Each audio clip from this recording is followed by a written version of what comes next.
this video because I'd say about maybe about 10 years ago or so, or 7 years ago, I'm not too sure. I used to work at Target, and working at Target, I would always see these parents around this time of the year. You know, they would come in and they're, oh, there, you know, this one's popular, and this. They would buy their kids games and whatnot. But I mean, in the back of my head, I was always telling myself, like, man, I feel sorry for that kid. He's gonna get a shitty ass game. Sorry, but it's just a crappy game, you know. And I wanted to tell them, like, you know what? Most of the time, they did ask me what was the best game for their kid, and mainly because I mean, I love games. You know, I have almost every system except for the Wii. I, for myself, you know, if you're thinking about buying your kid a console, and if he's over 16 or over 15, you shouldn't get them a Wii. You should not get them a Wii. I mean, mainly because the Wii's really targeted at toddlers and children and families. But I mean, teenagers, he's already going up there to 17 where he could start playing mature games. And if you get him a Wii, he's just going to hate it. I mean, most of his friends are even going to make fun of him because of the Wii, because of the gift. So, so what do you want to do for this Christmas? I mean, if you really want to get your kids a console, there's a little bit of an age gap right there. The Wii is really, you know, family. If you're going to be spending, if you're like a house mom or something, you're always playing with your kids, you know, you could probably get the Wii. But then again, Xbox and PlayStation 3, they've been trying to go a little bit more of a casual gamer this year, 2010, with Move and Kinect. So Move and Kinect, they're both pretty good products. Kinect's really by far maybe a little bit more affordable because for the PlayStation Move you would have to buy those extra controllers. So you have to buy about 2 wands, I guess. I'm not too sure. I did not get the Kinect or the Move because myself, I'm a hardcore gamer.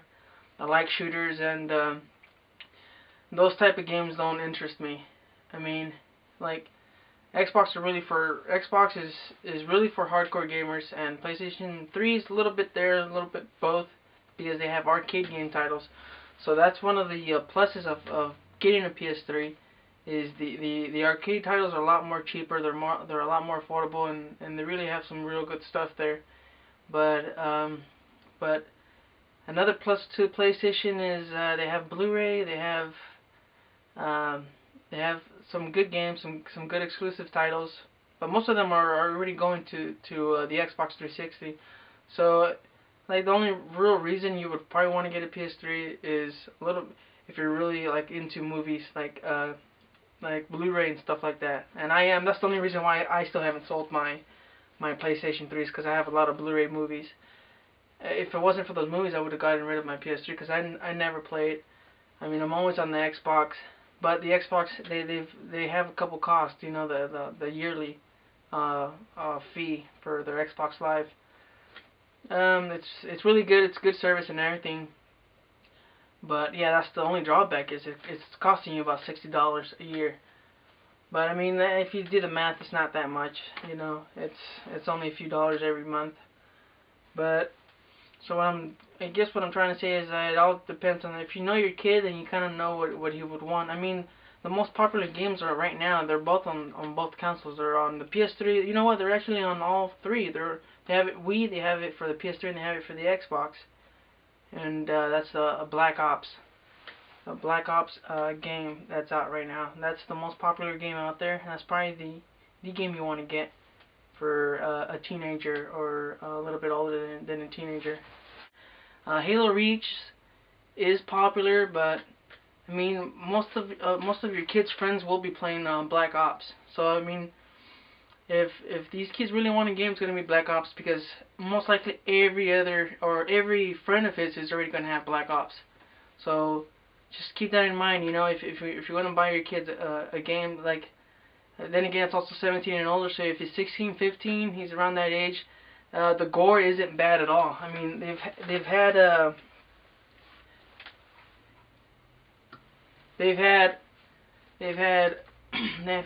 actually had an interview with the community manager of Black Ops, and he actually said so himself in a quote. What was it exactly? I think he said they took away some of the animations from the death, basically the pixels and a lot of the gore out of it, so they could add to their weaponry, to the attachments of the rifle and the submachine guns and so on. So that's like one of the good things I've noticed, because on a lot of other games, even my friends say that when you kill a guy in the game, it looks like he's slipping on a banana peel on the floor. They do look funny. It's not too gory. I mean, I'm pretty sure Halo Reach is another game that's not gory at all. I mean, if you're afraid that your kid's gonna be killing people and stuff like that, Spartans, they're like, there's the only thing that looks human about them is they have 2 arms and 2 legs and 1 head. And then other than that, you're killing aliens, so that's not even humans. Modern Warfare 2, that's still out there, is probably the cheapest one that's still popular, is going to be Modern Warfare 2. I mean, a lot of people are still playing this game. So if I mean, most likely most of your kids' friends will have Modern Warfare 2, because it's already been out there for a year. And other than that, you'll probably even find it more, because a lot of gamers already went to Black Ops. And what they probably handed down this game to one of their friends or to one of their cousins, or they probably sold the game at GameStop. So you'll probably be able to find this game. It's still going to be kind of expensive, because it's still popular, but you could probably find it on eBay for maybe $30-$20. And Modern Warfare 2 is probably another good choice to go if you're a little bit tight on budget. But Halo Reach is, I wouldn't really recommend that game too much. I mean, yeah, like I said, the gore's not there at all. I think there's a little bit of blood. I did play the game myself, and it's really difficult to play. I mean, if you get Reach, expect your kid to be really frustrated, because every single gamer that's on there right now are really good. They've been playing it since Halo 3 and so on, and let me tell you, the chances of your kid even getting a kill in Halo Reach is really low. So most likely he's not even gonna play the damn game. So if you get him Reach, he's gonna hate the game.